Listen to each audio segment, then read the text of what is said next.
라고 생각을 잡아 보았습니다.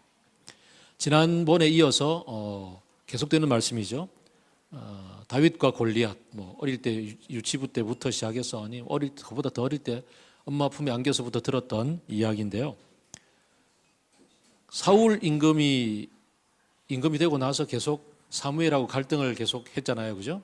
그리고 아말렉과의 전투에서 가장 큰 갈등 끝에 사무엘은 떠나버렸고 하나님도 사울을 버렸습니다. 그랬던 상황 가운데 블레셋이 다시 쳐들어왔습니다. 어쨌든 왕은 최고의 임무가 국방의 의무를 다하는 거잖아요. 일단 이겨야 됩니다. 그래서 블레셋과의 전쟁이 시작이 되었는데 블레셋이 철기를 들고서 청동기를 가지고 있는 이 이스라엘하고는 잽도 안 되는 그런 전투력의 우위 상태임에도 불구하고 지난번에 엄청 당했던 기록이 있기 때문에 기억이 있어서 함부로 다가오지는 못하고 이번에는 대표전을 치르자 그러고서 이 골리앗을 내세워서 서로 이제 막 분위기를 업시키고 있는 중입니다. 와서 막 서로의 신들의 전쟁이니까 자기들의 신의 이름으로 하나님을 모독하는 거죠. 이스라엘 하나님을 막 모독하면서 그러면 이제 여기서도 장수가 한 명 나가서 전쟁을 치러야 되는데 엉덩이 팡팡 두들기고 있음에도 불구하고 아무도 나갈 사람이 없는 겁니다. 이때 전장에 소년 다윗이 나타났죠. 이 다윗이 형들에게 도시락을 전달해 주러 왔다가 이 골리앗이 소리치는 걸 듣고서 마음에 막 울분이 막 올라오죠. 어떻게 저놈이 거룩한 하나님을 모독할 수 있단 말인가? 참 이 울분에 대해서 지난번에 같이 말씀을 나누어 드렸습니다. 하나님을 알고 하나님 나라의 가치를 알고 하나님 나라가 어떻게 펼쳐지는지 아는 사람이 눈앞에 펼쳐진 깨어진 세상의 모습들을 보면서 막 가슴에 슬픔과 분노와 아픔이 솟아오르지 않을 수 없는 그런 얘기들을 같이 나누어 드렸습니다. 어쨌거나 이 다윗의 얘기가 막 돌아다니면서 막 얘기하니까 이 얘기가 가뜩이나 아무도 나가지 않아서 지금 사람을 찾고 있던 이 사울의 귀에 들어갔습니다. 사울이 데리고 오라고 얘기했고 가서 보니까 아주 그냥 소년에 불과한 거죠. 막 기가 차가지고 말을 못하고 있습니다. 다들 휘청하고 넘어졌죠.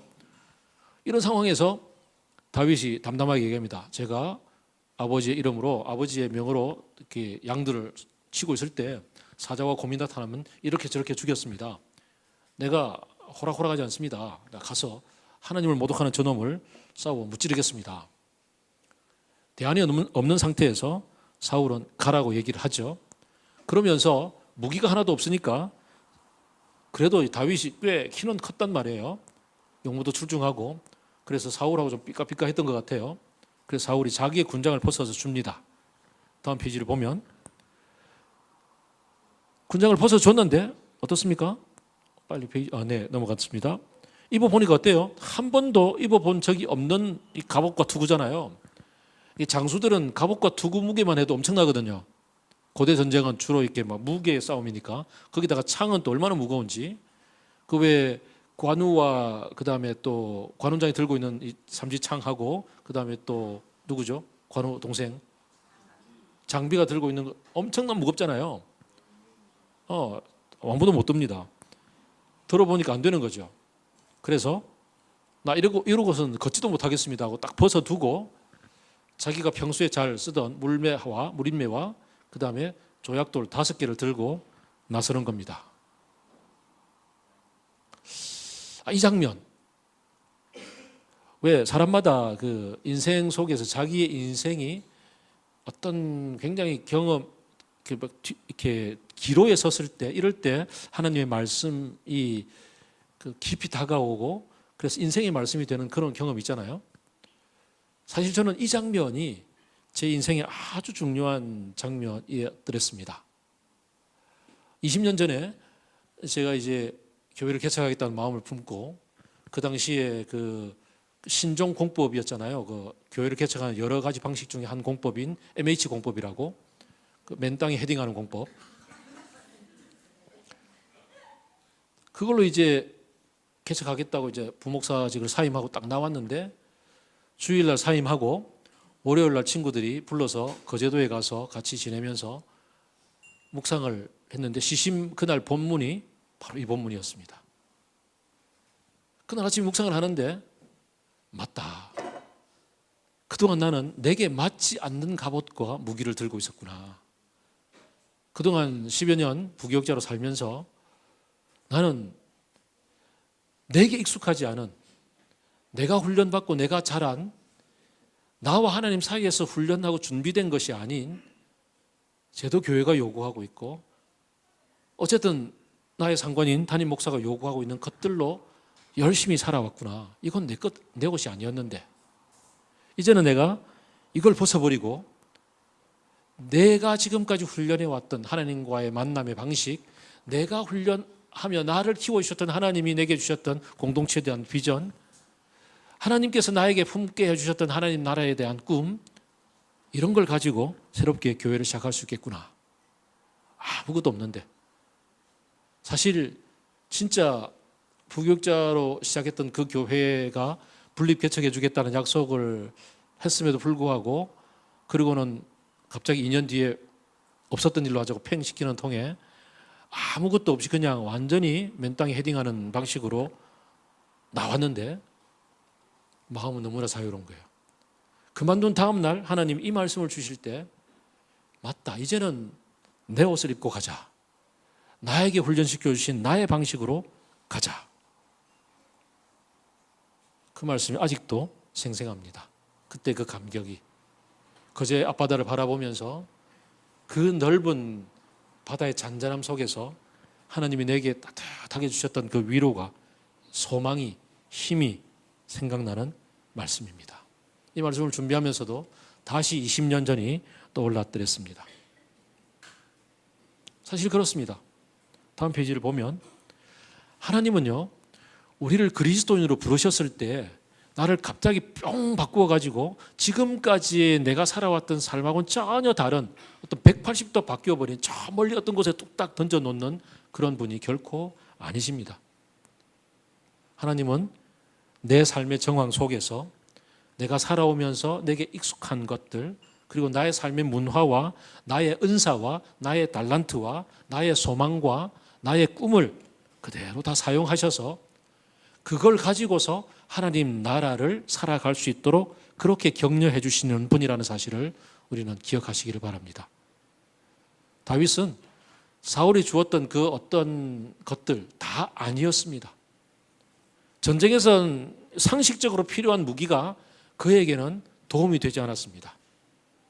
그의 삶에서 살아온 가운데서 그의 무기였던 것은 물맷돌이었습니다. 아마 상당히 다를 거예요. 각자가. 우리가 이렇게 같이 모여 있지만 우리 모두가 살아왔던 삶의 여러 역사와 히스토리 가운데서 그 책 중에 영성에도 색깔이 있다, 이런 책이 있잖아요. 우리와 하나님이 만나오는 그 과정 속에 다양한 방식의 어떤 하나님과의 만남의 얘기가 있습니다. 저는 순복음교회에서 자랐기 때문에 막 부르짖고 방언하고 막 그냥 뭐 신유와 이런 데 굉장히 익숙합니다. 그런데도 불구하고 제가 선교단체를 하면서 상당히 지적이고 아주 뭐 토론하고 뭐 세계관 얘기하고 막 이런 쪽에 또 익숙해진 저를 발견을 합니다. 그런 저 자신이 이제 하나님의 또 새로운 부르심을 통해서 엎치락뒤치락 하는 가운데 어떻게 보면 교사로 살겠다는 저 자신을 전혀 엉뚱한 부르심으로 이곳에다 던져 놓으신 것처럼 보이지만, 그렇게 하나님께서 소명을 따라서 던져 놓은 그곳에서 내가 열심히 살다 보니까 만나는 어떠한 나의 살아왔던 삶을 지금 되돌아보니까 저는 하나님께서 저를 훈련시켜 왔고 나에게 익숙하고 내가 가장 잘하는 방식으로 일을 해왔구나라고 깨닫게 되는 겁니다. 그런 거죠. 완전히 삶이 브라이어티한 어떤 그런 변혁과 변화를 경험했다 하더라도 뒤돌아보면 그게 이게 내가 가장 잘하는 거였구나 라고 깨닫게 되는 겁니다. 그러다가 어느 날 침묵 기도를 배웠잖아요. 그래서 말 한마디도 하지 않으면서 고요하게 수도원에서 같이 침묵하면서 하나님을 만나는 그런 어떤 초월적 명상의 훈련, 이게 또 얼마나 제게 맞는지를 모르겠더라고요. 이냐쇼시 영성수련이 제게 너무나 잘 맞았고 그래서 또 같이 이 일들을 해오게 되는 거죠. 우리 하나님 나라 살이는 그런 것 같습니다.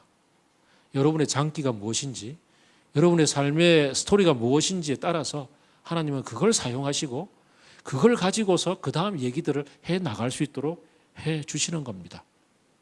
참 다양한 모습이 있거든요. 우리 가운데도 보면 하나님을 알고 자라나갈 때 어떤 사람은 같이 살기에 대한 꿈을 꾸고서 아랫집 윗집 같이 뭐 사가지고 같이 살잖아요. 그러면서 우리 공동체 하자 이래가지고 또 꼴목 공동체가 만들어지기도 하잖아요. 어떤 사람은 독서 훈련이 잘 되어 있고 토론을 정말 너무 잘해서 난 이걸로 섬길래 그러고서 사람들과 같이 모여서 토론하기도 하고, 어떤 사람은 아이들을 너무너무 즐거워하고 잘 섬겨서 그 속에서 또 같이 은사와 막 기능이 잘 발휘되잖아요. 또 어떤 사람은 이 쑥쑥한 경상도 모시마가 앞에 나와서 이렇게 예배 시작해 이런 것도 잘 하잖아요. 그죠? 이런 다양함 속에서 자기가 할 수 있는 것들이 있습니다. 뿐만 아니라 그건 우리 교회에서 바라보는 모습이라면 삶의 현장에서 나의 직업과 나의 기질과 나의 성격에 따라서 우리가 이루고 있는 가정의 모습이 다 달라요. 같이 자녀를 키우고 있지만 우리 집에서 키우는 자녀의 모습하고 또 다른 집에서 키우는 모습하고 또 다 달라요. 왜냐하면 내가 자라온 삶이 다르기 때문에. 우리 집에서는 그 대를 이어서 똥강아지라고 부르는 것이 익숙합니다. 아이들이 태어나면 항상 그때부터 똥강아지. 그럼 아이들이 자라면 똥강아지를 언제 졸업하냐고 물어요. 그래서 이제 규칙을 좀 정했습니다. 고등학교를 졸업할 때 똥강아지를 벗어나자. 근데 또 그렇게 안 되더라고. 여전히 우리 주은이 보고 똥강아지 이렇게 부릅니다. 근데 어느 날 제가 서울에 있을 때였는데 우리 부목사님 집 아이랑 같이 유치원을 다녔었는데 그 아이를 옆에 데려오면서 똥강아지야라고 얘기했더니 그 집의 부모님이 난리가 났어요. 이거는 아이에 대한 그 인격 모독이다라고. 그거는 미국에 살았고 미국에 살은 문화 속에서 아이에게 이렇게 똥강아지라고 부르는 것은 용납이 잘 안 됐던 것 같아요. 다 달라요, 이렇게. 그래서 우리가 살아가는 삶의 다양한 모습들 속에서 하나님의 나라는 진짜 다양한 모습으로 펼쳐지는 것 같아요. 비슷할 수도 있지만 상당히 다양합니다. 그래서 우리는 이 다양함을 충분히 존중할 줄 알고, 그래서 같은 길을 걸어가고 있음에 대해서 같이 서로 달라도 동지로서 같이 격려해 나갈 수 있는 그런 모습이 있으면 참 좋겠습니다. 우리 말건물이 이제 20년을 지나면서 이제 우리가 같이 마음속에서 막 샘솟아 올랐던 하나님 나라에 대한 욕망이 있잖아요. 하나님 나라를 욕망하라 이런 책이 있잖아요. 그죠? 제목이. 이 욕망들이 끌어오르면서 깨어진 세상에 대한 아픔을 바라보면서 어떤 삶을 살아야 될지에 대한 그림을 그려나갈 때 사람마다 다 달라요. 그러면 누구든지 나 깃발 꽂고 나 이런 거 좀 하고 싶어요 라고 얘기를 하면 여기 다 모여라 그러면 누구든지 손 딱 같이 붙잡고 이렇게 서너 명이 모이면 같이 일을 할 수 있는 거죠. 지금부터 20년, 지금 20주년이잖아요. 지금부터 앞으로 한 10년은 맑은 물이 이런 삶들이 막 펼쳐질 때인 것 같아요. 다윗에게는 물맷돌과 이 물인매가 있었다면 여러분에게는 여러분을 지금까지 이끌어오신 하나님이 준비시켜 주신 어떤 게 있을까요? 그걸 찾는 건 참 중요한 것 같아요. 자, 그렇다면 이왕이면 여기에서 한 가지 더 얘기를 좀 나눠야 될 필요가 있을 것 같아요. 다윗은 이 무릿돌을 가지고서 뭐 했냐면 전쟁했거든요. 골리앗을 무찔렀어요. 그렇다면 우리에게 전쟁은 뭘까요? 우리도 역시 이 다윗 때처럼 눈에 보이는 어떤 뭐 군단을 이루고 있는 적군들과 막 무찔러서 이렇게 하는 걸까요? 어떤 선교단체가 상당히 욕을 먹으면서 가는 곳마다 특히나 무슬림 지역에 가가지고 우리가 주의 이름으로 이 땅을 밟으러 왔습니다. 그러고서 막 7바퀴 여리고성 돌듯이 막 돌고 그 다음에 그 땅에서 이름도 없이 빛도 없이 이웃으로 살아가고 있는 무슬림 지역은 드러나면 안 되니까 그런 선교사님들에게 하는 얘기가 우리가 땅을 다 밟았습니다. 지인을 다 격파했습니다. 이제 마음껏 사역하십시오. 이러고 갔는데 그러고 나면 그 다음에 이게 드러나잖아요. 드러나고 나면 진짜 힘들거든요. 무슬림 지역에서 이 선교는 그때부터 완전 박살나는 거거든요. 그랬던 선교단체 어딘지 알겠죠? 선교단체도 아니라고 생각하는데 저는. 뭐 때문에 그 얘기가 나왔지? 아, 전쟁. 우리의 전쟁 그런 거 아니에요. 그렇게 막 그냥 뭐 동성애자들 혹은 무슬림들이 쳐들어온다 이러면서 가서 막 집회하고 이런 전쟁 아니라고요. 오늘날 하나님 나라의 전쟁은 뭘까요? 전쟁은 언제, 어디서, 누구랑 하는 걸까요? 베드로전서 5장 8절 9절에 이렇게 얘기합니다. 정신을 차리고 깨어 있으십시오. 여러분의 원수 악마가 우는 사자와 같이 삼킬 자를 두루 찾아다닙니다. 믿음에 굳게 서서 악마를 맞서 싸우십시오. 여러분도 아는 대로 세상에 있는 여러분의 형제 자매들도 다 같은 고난을 겪고 있습니다. 에베소서 6장은 얘기합니다. 우리의 싸움은 인간을 적대자로 상대하는 것이 아니라 통치자들과 권세자들과 이 어두운 세계의 지배자들과 하늘에 있는 악한 영들을 상대로 하는 것입니다. 전쟁터라고 얘기를 합니다. 우리의 삶이 전쟁터라고 분명히 얘기를 하고 있고 우리는 전쟁하고 있다고 얘기하고 바울은 우리를 군사로 부르셨다고 이야기를 합니다. 그럼 우리의 전쟁은 뭘까요? 우리의 전쟁은 눈앞에 보이는 인간을 적대자로 하는 싸움이 아니라고 에베소서는 분명히 얘기를 합니다. 우리의 싸움은 지금 하나님의 주되심을 인정하지 않고 하나님을 무너뜨리고 자기가 이 세상의 주인이라고 추정하는 악마의 관계, 이와 맞서는 거라고 얘기를 하는 거죠. 그렇다면 하나님 나라의 전쟁은 전선이 없습니다. 24시간 일상의 모든 삶의 터전 속에서 곳곳에서 영의 전쟁이 펼쳐지는데 이 영의 전쟁이 뭐 기도하고 있으면 눈에 시커멓게 나타나가지고 우리 막 사로잡아가고 그럴 수도 있습니다만은 그런 경험이 간혹 있기도 합니다만은 거의 그렇지 않습니다. 이것은 상당히 다양한 모습으로 드러납니다. 우리의 문화 속에서, 우리의 정치 속에서, 우리의 경제 속에서, 우리의 먹거리 속에서, 우리의 삶의 양식 속에서, 인간관계 속에서 다양하게 우리의 마음을 헤집고 들어와서 우리를 뒤집어 놓는 사탄과의 전쟁인 겁니다. 하나님께서 예수 그리스도를 이 땅에 보내셔서 이곳에 하나님 나라가 임했다라고 그렇게 우리에게 선포하셨습니다. 때가 되었다. 하나님의 나라가 왔다. 우리는 죽어서 우리의 영혼이 저 천국으로 꼬르륵 올라가는 그런 삶을 사는 게 아닙니다.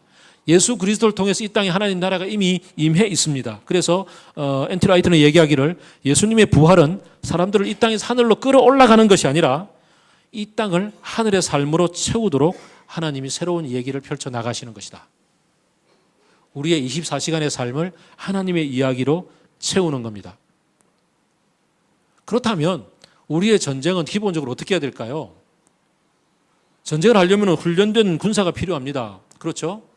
우리의 훈련은 어떻게 필요할까? 어떤 훈련들을 해야 될까요? 첫째는 때가 되었다. 하나님의 나라가 왔다라고 얘기하셨으니 우리의 일상에서 하나님 나라가 어떻게 펼쳐지고 있는지를 알아차리는 것부터 해야 되겠죠. 우리의 하나님 나라는 우리의 육신의 삶하고 전혀 관계없는 저기 뭐 영혼의 세계 뭐 이런 것들이 아니란 말이에요. 그래서 이 땅의 한국 교회를 사로잡고 있는 이 이원론과 철저하게 우리는 싸울 수밖에 없습니다. 영과 육을 분리하고 성과 속을 분리하고 우리의 이 일상의 삶들을 완전히 없애버린 아까 하늘에 계신 우리 아까 아버지만 했죠. 다음에 하늘 하실 거죠? 우리 합니까? 그 다음에 하늘 할 겁니다. 네, 기다려 주세요. 그때 하늘의 의미가 뭔지 스포하지 않겠습니다. 그래서 여기에 있는 하나님의 나라가 내 삶에서 내 일상에서 우리의 문화 속에서 어떻게 펼쳐지고 있는지를 알아차리는 것. 두 번째는 알아차렸으면 누려야 되겠죠. 우리는 지금까지 너무나 금욕적으로만 훈련받아 왔습니다. 뭐도 안 되고. 그래서 여러분은 기억을 못 하시겠지만 혹시 기억할런지 몰라요. 여러분이 청소년 시절에 사탄은 대중문화를 선택했다. 뭐 이런 얘기 들어본 적 있나요? 그래가지고 그래가지고 나왔던 이원론적인 대중문화와 CCM을 분리해가지고 대중문화는 완전히 그냥 다 버려야 된다라고 얘기했던 그렇게 버리고 안 하고 하는 게 아니고 우리의 일상의 삶의 여러 영역 속에서 하나님께서 얼마나 아름다움을 우리에게 선사하셨는지 얼마나 멋진 것들을 선사하셨는지 그런 것들을 알아차리고 누리는 겁니다. 그런 누림의 삶을 먼저는 해야 되겠죠, 두 번째. 근데 하다 보면 그 다음이 있어요. 뭔가요? 세 번째는 우리가 누리려고 하는 것들 속에 하나님의 역사뿐만 아니라 교묘하게 스며들어온 사탄이 그걸 가지고서 우리를 유혹하고 끌어당겨서 내가 주인이다라고 주장하도록 만드는 것들이 있단 말이에요. 그걸 알아차리는 거죠. 분별하는 거죠. 그리고 더 나아가서 우리의 삶의 현장 속에서 분별, 세 번째죠. 더 나아가서 삶에 펼쳐지고 있는 곳곳에서 하나님 나라의 정의와 공평과 사랑과 평화가, 진리가 펼쳐져야 되는 그곳에 뭔가 막힘이 있고 뭔가가 깨어져 있고 뭔가가 왜곡되어 있고 비틀어져 있고 그래서 질고를 겪고 있는 그 아픔과 눈물의 현장들을 만나게 돼요. 그 속에 얼마나 사탄이 견고하게 그 모든 것들을 왜곡시키고 있는지, 얼마나 사람들의 욕심을 자극해서, 이기심을 자극해서 그런 것들을 강구하게 하고 있는지들을 보게 된단 말이죠. 그럴 때 그러한 삶을 바꾸어 나가기 위한 실제적인 노력을 하는 거죠. 기도로부터 시작해서 하나님의 나라의 삶을 거기에 당당하게 살아가는 거예요. 그러다 보면 부딪히잖아요.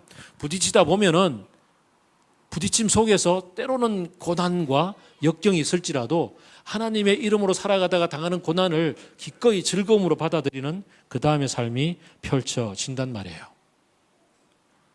누가 그러더라고요.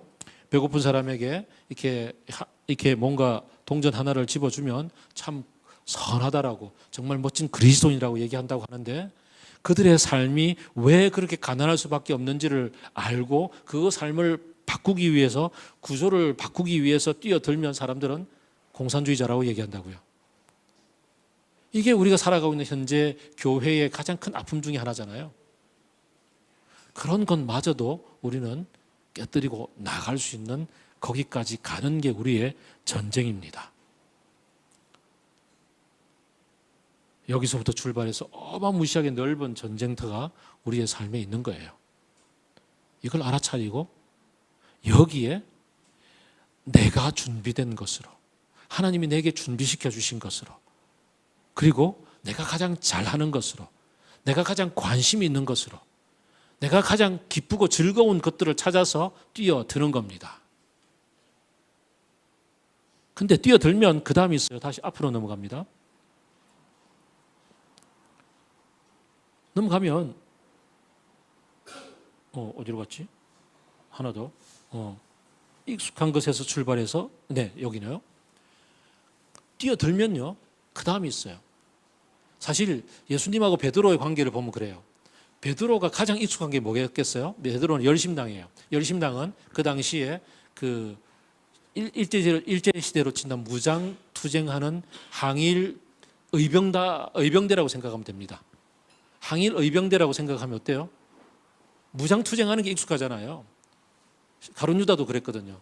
근데 가룟 유다는 무장투쟁하려고 했는데 예수님이 안 받쳐주니까 자기는 뛰쳐나가버렸죠. 예수님 팔아버렸죠. 근데 베드로는 그러진 않았어요.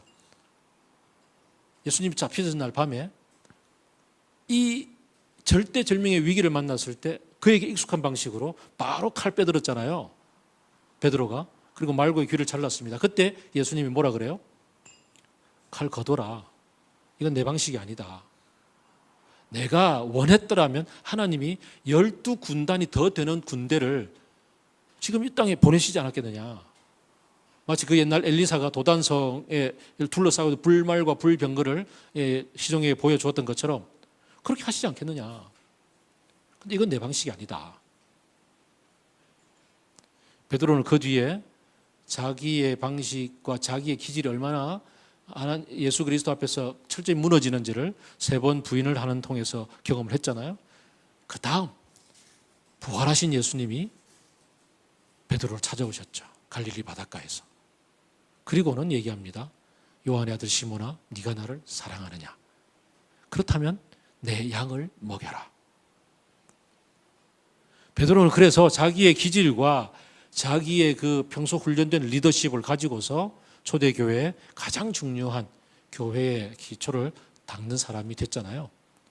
그리고는 그의 이 열혈 기질과 열심 당에 훈련받았던 그 기질, 그 성격을 그대로 드러내면서 꿋꿋하게 굴하지 않고 그 하나님 나라를 방해하는 그 로마의 세력들과 맞서서 계속 복음을 전하는 그 일을 통해서 결국은 십자가에 매달려 처형을 당했단 말이에요. 무슨 얘기냐? 우리의 기질과 우리의 성격과 우리에게 익숙한 것들은, 우리가 준비되고 훈련된 것들은 예수 그리스도를 만나서 예수 그리스도의 성령 안에서 새로운 차원으로서의 어떤 승화 과정이 반드시 필요한 거예요. 하나님은 나이가 가장 즐거워하고 가장 좋아하고 가장 잘하는 것들을 가지고서 이 땅에 하나님 나라를 펼쳐나며 살아가도록 하시는데, 그 방식에는 승화가 반드시 필요해요. 십자가를 통해서. 이걸 위해서 우리는 경건의 연습과 훈련을 하는 겁니다. 이걸 통해서 우리는 이걸 위해서 풍삼기 훈련도 하고 기도 훈련도 하고 다양한 성경 공부와 훈련을 해 나가는 겁니다. 그래서 나의 기질과 나의 성격과 나의 의향을 주님의 십자가를 통해서 새롭게 바꾸어 가는 겁니다. 다윗은 어떻게 바뀌었을까요? 다윗은 그의 이 기질과 성격이 하나님의 선택을 받아서 이렇게 장군으로 세움을 받잖아요. 장군으로서 이제 전쟁터에 나갔다가 그 다음에는요, 이 다윗에게는 그 다음에 사울의 미움을 받아서 쫓겨다녔던 그 광야의 시간들이 그에게는 굉장한 훈련의 시간이고 거듭남의 시간이었더랬습니다. 그리고 난 다음에 왕이 될 때, 아마 그 이전에 왕이 되었다면 어쩌면 사울의 전철을 밟았을지도 모를 그가 광야를 지나고 난 다음에 하나님께서 가장 기뻐하는 왕, 그래서 다윗과의 언약을 하나님은 보면 모세와 하나님이 약속을 했을 때는 네가 이런 율법을 지키고 좌로나 우로나 치우치 않으면 이 모든 복을 다 주겠다라고 if라고 분명히 앞에 얘기를 하고 있는데, 다윗에게는 그런 얘기 하나도 없어요. 다윗, 내가 너를 너무너무 기뻐한다. 너무너무 좋다. 지금 우리 손주를 볼 때 너무너무 기쁘잖아요. 그죠? 옥숙님 맞죠? 온유와 오름이를 볼 때 너무너무 기쁠 거예요. 뭐 다 해주고 싶을 거예요. 그처럼 내가 너무 좋아서 널 다 해준다. 그래서 너의 자식들이 아무리 말을 안 들어도 내가 인생 채찍고 막대기로 다스려서라도 너의 왕위가 패하지 않도록 해주겠다. 그리고 너의 자손 중에서 내가 메시아를 보내겠다.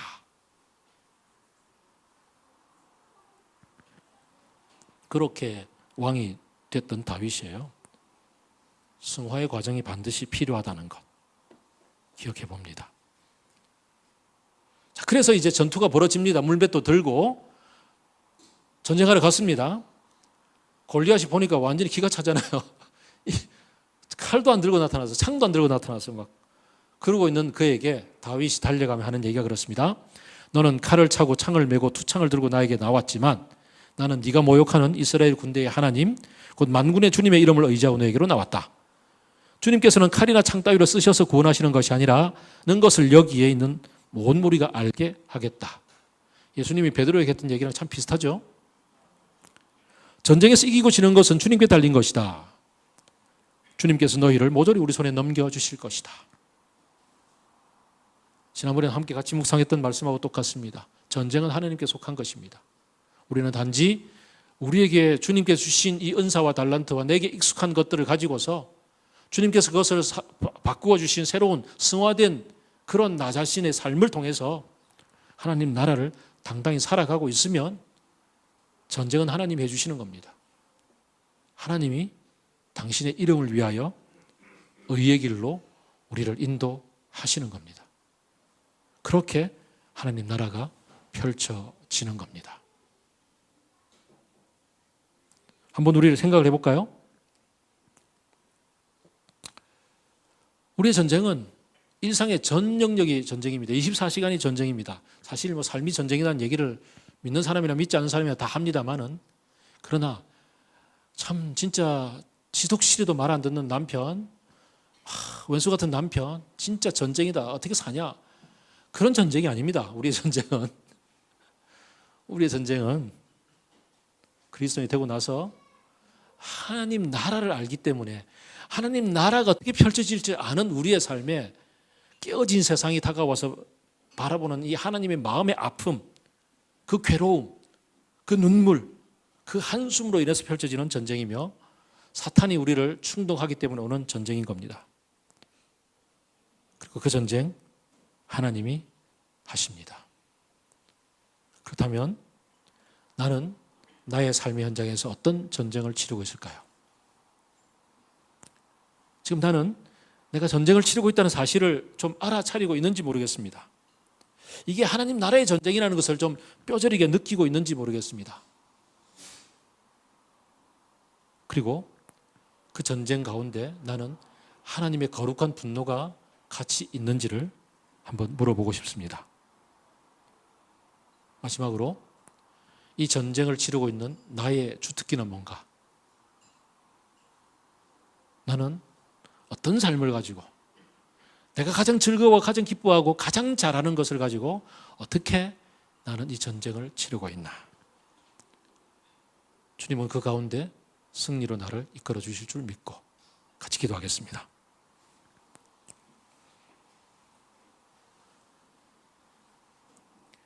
질문들을 바라보면서 특히 마음에 와닿는 질문을 붙잡고 같이 기도하겠습니다.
너는 칼을 차고 창을 메고 두 창을 들고 나에게로 나왔으나 나는 내가 모욕하는 이스라엘의 군대의 하나님 곧 만군의 주님의 이름을 의지하고 너에게로 나왔다. 주님께서는 칼이나 창 따위로 쓰셔서 구원하시는 것이 아니라 전쟁에서 이기고 지는 것은 주님께 달린 것이다. 주님은 우리를 당신의 나라를 즐겁고 헌연하게 살아가게 하여 주실 줄로 믿습니다. 내가 가장 즐거워하고 가장 좋아하고 가장 잘하는 것을 통해서 주님, 제가 여기 있나이다. 저를 받아 주옵소서. 예수 그리스도의 이름으로 기도드립니다. 아멘. 네, 이번부터 새롭게 신설된 코너가 있죠. 우리 셋째 주일 모임 때마다 우리 각 가정교회를 한 가정교회씩 소개를 합니다. 오늘은